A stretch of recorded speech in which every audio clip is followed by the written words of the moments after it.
টিচারের পদ আমাদের রেডি আছে, কয়েক হাজার টিচার আমরা নেব, কিন্তু কোর্ট কেসে আটকে রেখে দিয়েছে এই সিপিএম বিজেপির কয়েকটা পান্ডা, সিপিএম কংগ্রেস বিজেপি রাম বাম সাম।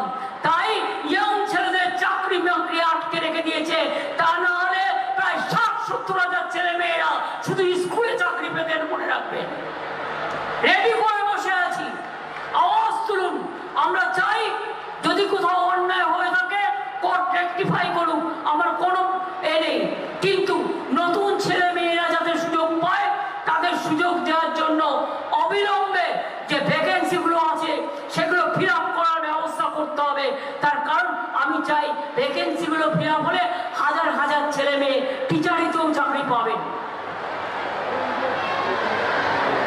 আমি দুঃখিত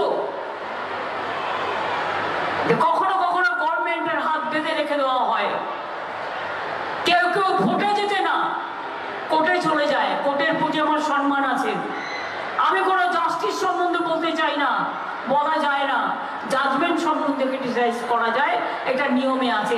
আমি নিজেও লয়ার, আমি জানি কি করে কি করতে হয় না করতে হয়। আমি আবেদন করব মাননীয় মহামান্য আদালতের কাছে, প্লিজ নতুন ভ্যাকেন্সিগুলো ফিল আপ করার ব্যবস্থা করে দিন, যাতে হাজার হাজার ছেলে মেয়ে চাকরির সুযোগ পায়।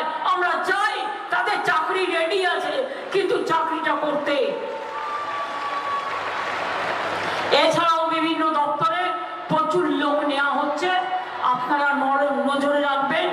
ভবিষ্যতেও যারা বেকার ছেলে মেয়েরা আছেন 5 লক্ষ টাকা পর্যন্ত লোন দেওয়া হচ্ছে।